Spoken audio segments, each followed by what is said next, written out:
Hi friends, welcome back to our channel. ഇന്ന് നമ്മൾ നോക്കുന്നത് 5th സ്റ്റാൻഡേർഡിലെ കേരള പാഠാവലിയിലെ സെക്കൻഡ് ചാപ്റ്ററാണ്. ഫസ്റ്റ് യൂണിറ്റിലെ സെക്കൻഡ് ചാപ്റ്ററാണ് നമ്മൾ ഡിസ്കസ് ചെയ്യാൻ പോകുന്നത്. നമുക്ക് നെക്സ്റ്റ് ഒരു ലേഖനമാണല്ലേ പഠിക്കാനുള്ളത്. ഓക്കെ, നമുക്ക് വായിച്ചു നോക്കാം.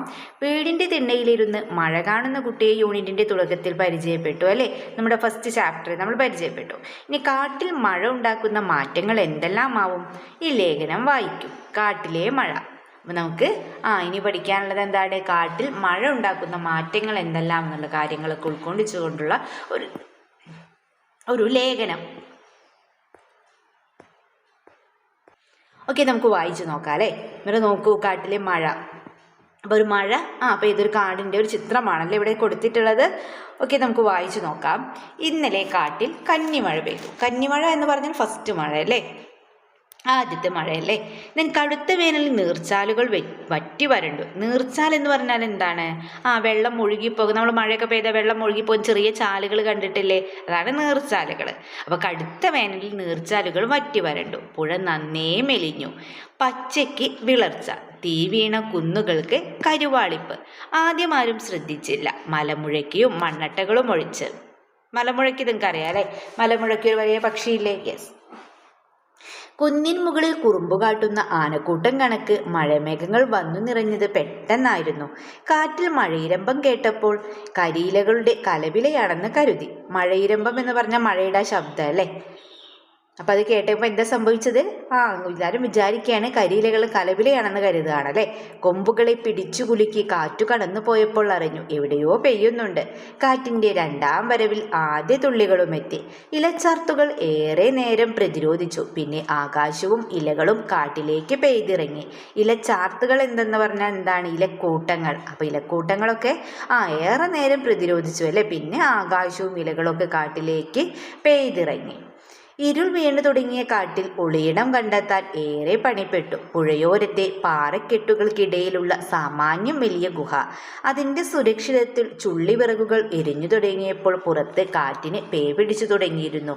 എവിടെയോ മരങ്ങൾ ഒടിഞ്ഞമരുന്നതിൻ്റെ ശബ്ദം, മൃഗങ്ങളുടെ അപായ സൂചനകൾ, ചിഹ്നം വിളികൾ, കനത്ത കാലടികൾ, കുഴമണ്ണിലൂടെ അതിദ്രുതം പായുന്നതിൻ്റെ പ്രതിധ്വനി.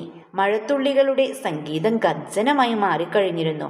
മണ്ണട്ടകൾ എപ്പോഴേ പാട്ടു നിർത്തി. അപായ സൂചനകളില്ല, ചിഹ്നം വിളികളില്ല, കാൽപ്പെരുമാറ്റങ്ങളില്ല. കാറ്റിൻ്റെ അലർച്ചയും മഴയുടെ മുരൾച്ചയും മാത്രം. പുഴയ്ക്ക് ജീവൻ വെച്ചു തുടങ്ങിയിരുന്നു. പുഴയുടെ നിറം തുടുത്തു. കുന്നിലും മേട്ടിലും നിന്നായി നൂറ് നീർച്ചാലുകൾ പുഴയിലേക്ക് അരിച്ചിറങ്ങുന്നുണ്ട്. ഇരുട്ടിൽ ശബ്ദം മാത്രമായിരുന്ന അവ നിലാവുദിച്ചതോടെ കാഴ്ചകളുമായി. മരങ്ങളിൽ നിലാവ് പെയ്തിറങ്ങിയതോടെ മഴയ്ക്ക് നിറക്കൂട്ടായി പച്ചപ്പുകൾക്കിടയിൽ മിന്നാമിനുങ്ങളുടെ കൂട്ടം. നിലാനിറമാർന്ന മഴയ്ക്ക് പുഴയുടെ പശ്ചാത്തലവും മിന്നാമിനുകളുടെ അലങ്കാരവും. മിന്നൽ ചാലുകൾ ഇടയ്ക്ക് കാട്ടിലേക്ക് വന്ന് പുഴയിൽ ചിതറിയ ചിത്രങ്ങൾ വരച്ചു. മഴയ്ക്ക് മുൻപേ നിലാവ് പെയ്തു തീർന്നു. മഴയും തീർന്നതോടെ കാടിനും പുഴയ്ക്കും അവയുടെ ശബ്ദങ്ങൾ തിരിച്ചു കിട്ടി. പുലർന്നതോടെ വർണ്ണങ്ങളും. കാട്ടിൽ കന്നിമഴ യൗവനമാണ് കൊണ്ടുവരുന്നത്. പുഴ ഒറ്റ രാത്രി കൊണ്ട് സുന്ദരിയാകുന്നു. കരിഞ്ഞുണങ്ങിയ കുന്നിൻ പുറങ്ങളിൽ പുൽനാമ്പ് കിളിർക്കുന്നു. വിളർച്ച വീണ്ടും പച്ചയാകുന്നു. പച്ച തളിരിൻ്റെ ചോപ്പാകുന്നു. ഈ സോമനാഥിലെ ഇലകളിൽ ചോരുന്ന ആകാശം. അപ്പം മഴ പെയ്താൽ കാട്ടിലുണ്ടാകുന്ന ഓരോ മാറ്റങ്ങളെയും കുറിച്ചാണല്ലേ നമ്മൾ ഈ ലേഖനത്തിൽ വായിച്ചത്. ഇനിയൊക്കെ നമുക്ക് ഓരോ പ്രവർത്തനങ്ങളായി നോക്കിയാലോ. കണ്ടെത്താം, പറയാം, എഴുതാം എന്നുള്ളതാണല്ലേ. പുഴയ്ക്ക് ജീവൻ വെച്ചു തുടങ്ങിയിരുന്നു. മരങ്ങളിൽ നിലാവ് പെയ്തിറങ്ങിയതോടെ മഴയ്ക്ക് നിറക്കൂട്ടായി. കുറുമ്പ് കാട്ടുന്ന ആനക്കൂട്ടം കണക്കു മേഘങ്ങൾ. മഴ കാട്ടിലുണ്ടാകുന്ന കാഴ്ചകളാണ് ഈ വാക്യങ്ങളിലൂടെ വ്യത്യസ്തമായി അവതരിപ്പിച്ചിട്ടുള്ളത്. ഇതുപോലെയുള്ള വാക്യങ്ങൾ പാഠഭാഗത്ത് നിന്ന് കണ്ടെത്തും. അവയുടെ ആശയം ക്ലാസ്സിൽ പറഞ്ഞ് അവതരിപ്പിക്കൂ, എഴുതി വയ്ക്കുകയും വേണമെന്ന് പറഞ്ഞിട്ടുണ്ടല്ലേ. അപ്പം എന്തൊക്കെയാണ്? പുഴയ്ക്ക് ജീവൻ വെച്ച് തുടങ്ങിയിരിക്കുന്നു എന്ന് പറയുന്നുണ്ടല്ലോ. അപ്പോൾ ഇവിടെ എന്താ പറയുന്നത്? അതായത് കടുത്ത വേനലിൽ പുഴ വറ്റി വരണ്ട് കിടന്നിരുന്നു. എന്നാൽ ആദ്യ മഴ പെയ്തതോടെ പുഴയ്ക്ക് ജീവൻ വെച്ചു. മെലിഞ്ഞുണങ്ങി കിടന്ന പുഴയുടെ വറ്റി വരണ്ട നീർച്ചാലുകൾ മഴ പെയ്തതോടെ ഉയർത്തെഴുന്നേറ്റു. അപ്പോൾ ഇതുപോലെ മറ്റു വാക്യം ഏതാണ്? മരങ്ങളിൽ നിലാവ് പെയ്തിറങ്ങിയതോടെ മഴയ്ക്ക് നിറക്കൂട്ടായി എന്ന് പറയുന്നുണ്ടല്ലേ. ഇതുകൊണ്ട് എന്താണ് അർത്ഥമാക്കുന്നത്? ഇരുട്ടിൽ മഴ വെറും ശബ്ദം മാത്രമായിരുന്നു. നിലാവ് ഉദിച്ചതോടെ ആദ്യ മഴയിൽ കലങ്ങി മറിഞ്ഞൊഴുകുന്ന പുഴ നല്ലൊരു കാഴ്ച അനുഭവമായി. ഇനി കുറുമ്പ് കാട്ടുന്ന ആനക്കൂട്ടം കണക്കും മേഘങ്ങൾ. ഇവിടെ എന്താണ്? ആനയ്ക്കും കാർമേഘത്തിനും ഒരേ നിറമാണല്ലേ. അപ്പൊ കാടിളക്കിയെത്തുന്ന ആനക്കൂട്ടങ്ങളെ പോലെ കാർമേഘങ്ങൾ മരച്ചില്ലകളെ ഉലച്ചുകൊണ്ട് പെരുമഴ പെയ്യിക്കുന്നു അല്ലേ. ഇപ്പൊ നെക്സ്റ്റ് വാക്യം എഴുതാൻ നമുക്ക്. കാട്ടിൽ കന്നിമഴ യൗവനമാണ് കൊണ്ടുവന്നത്.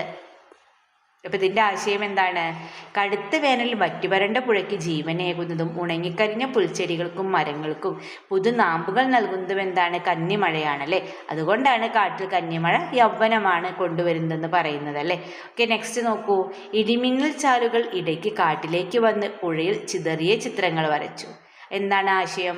കാട്ടിൽ മഴയ്ക്കൊപ്പം എത്തിയ ഇടിമിന്നലിന്റെ വെളിച്ചം മരങ്ങൾക്കിടയിലൂടെ കടന്ന് പുഴയിലെ വെള്ളത്തിൽ പ്രതിഫലിപ്പിക്കുന്നതിനെയാണല്ലേ ഇവിടെ സൂചിപ്പിച്ചിട്ടുള്ളത്. ഓക്കെ, നെക്സ്റ്റ് നോക്കാം നമുക്ക്. മഴയഴകല്ലേ.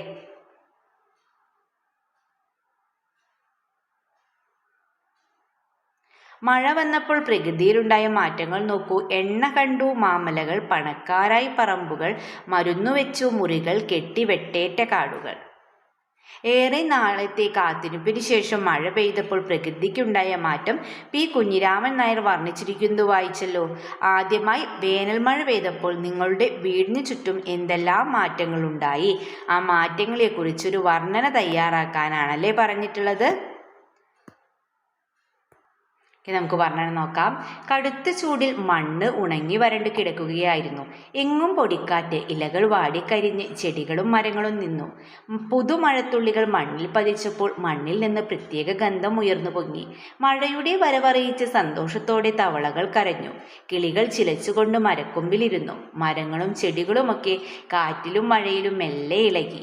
വാടിയ ഇലകളൊക്കെ പുതുജീവൻ കിട്ടിയ പോലെ ഉണർന്നു. പെയ്തിറങ്ങിയ മഴത്തുള്ളികൾ തീർത്ത് നീർച്ചാലുകൾ മുറ്റത്തുകൂടി ഒഴുകി.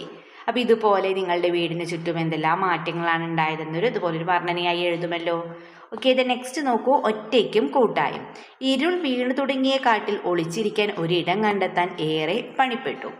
ഇരുൾ വീണു തുടങ്ങിയ കാട്ടിൽ ഒളിയിടം കണ്ടെത്താൻ ഏറെ പണിപ്പെട്ടു.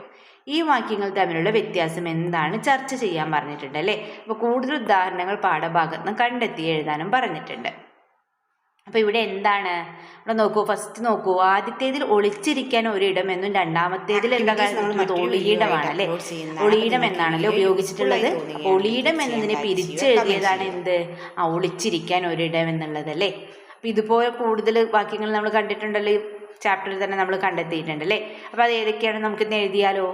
കുന്നിൻ മുകളിൽ കുറുമ്പ് കാട്ടുന്ന ആനക്കൂട്ട കണക്ക്. കുന്നിൻ മുകളിൽ കുറുമ്പ് കാട്ടുന്ന ആനക്കൂട്ടങ്ങളുടെ കണക്കിനല്ലേ. അതുപോലെ കാറ്റിൽ മഴയിരമ്പം കേട്ടപ്പോൾ. കാറ്റിൽ മഴയുടെ ഇരമ്പം കേട്ടപ്പോൾ. മരങ്ങൾ ഒടിഞ്ഞ് അമരുന്നതിൻ്റെ ശബ്ദം. മരങ്ങൾ ഒടിഞ്ഞു അമരുന്നതിൻ്റെ ശബ്ദം. നിലവാർന്ന മഴയ്ക്ക്. നിറമാർന്ന മഴയ്ക്ക്. അതെങ്ങനെ പിരിച്ചെഴുതുമ്പോൾ നിലാവിൻ്റെ നിറമാർന്ന മഴയ്ക്ക്. അപ്പം ഇതുപോലെയുള്ള സെൻറ്റൻസ് കണ്ടെത്തി നിങ്ങൾ എന്ത് ചെയ്യുക? എഴുതുക. ഓക്കെ, നെക്സ്റ്റ് ക്വസ്റ്റ്യൻ നോക്കാം. മിണ്ടിയും പറഞ്ഞു. കടുത്ത വേനലിന് ശേഷം വന്ന മഴ കാടിനെ മനോഹരമാക്കി. മഴയും കാടും തമ്മിൽ എന്തെല്ലാം വർത്തമാനങ്ങൾ പറഞ്ഞിട്ടുണ്ടാവും?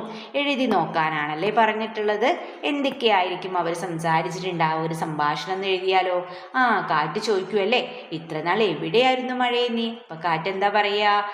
അപ്പം നിന്നെ ഞാൻ ഒരുപാട് കാത്തിരുന്നിട്ടെന്ന് പറയുകയാണല്ലോ. അപ്പം മഴ പറയുകയാണ്, ഇപ്പോഴാണ് എനിക്ക് പെയ്തിറങ്ങാൻ സമയമായത്. ഇപ്പോൾ നിന്നെ കാണാനും നല്ല മനോഹരിയായി. അപ്പോൾ കാട് പറയാണ്, അത് നിന്റെ ആഗ്രഹം കൊണ്ടാണ്, നീ കനിഞ്ഞ വെള്ളം കൊണ്ടാണ് ഞാനിങ്ങനെ പച്ചപ്പണിഞ്ഞു നിൽക്കുന്നത്. മഴ പറയാണ്, നിന്റെ വടക്കേ അറ്റത്തുള്ള പുഴ ഉഴകാറായില്ലേ? കാട് ഇല്ല, അതിന് കുറച്ചുകൂടെ മഴ ലഭിക്കേണ്ടതുണ്ട്. പാവം, ഒരിറ്റു വെള്ളമില്ലാതെ വറ്റി വരണ്ടിരിപ്പായിരുന്നില്ലേ? ഇനി ശരിയാവും മഴ, തീർച്ചയായും. പുഴകളും ആറുകളും ഓടി ഒഴുകി നടക്കുന്നത് കാണുമ്പോഴാണ് എനിക്കും സന്തോഷം. അപ്പം ഇതുപോലെ നിങ്ങൾ എന്ത് ചെയ്യുക? അവരെന്തൊക്കെയായും സംസാരിച്ചിട്ടുണ്ടാവും എന്നതുപോലെ ഒന്ന് എഴുതി നോക്കുക. ഓക്കെ, അപ്പോൾ ഇത്രയും പ്രവർത്തനങ്ങളാണ് ഈ ചാപ്റ്ററുമായി ബന്ധപ്പെട്ടിട്ടുണ്ടായിരുന്നത്. എല്ലാ പ്രവർത്തനങ്ങളും നമ്മൾ ഡിസ്കസ് ചെയ്ത് കഴിഞ്ഞു. അപ്പം നിങ്ങൾക്ക് വീഡിയോ യൂസ്ഫുള്ളായി തോന്നുകയാണെങ്കിൽ തീർച്ചയായും ലൈക്ക് ചെയ്യുക, കമൻറ്റ് ചെയ്യുക. ഇതുവരെ ഈ ചാനൽ സബ്സ്ക്രൈബ് ചെയ്യാതെ കൂട്ടുകാരുണ്ടെങ്കിൽ തീർച്ചയായും സബ്സ്ക്രൈബ് ചെയ്യുക. ഓക്കെ, നമുക്ക് മറ്റൊരു വീഡിയോയുമായി വീണ്ടും കണ്ടുമുട്ടാം. Okay, by.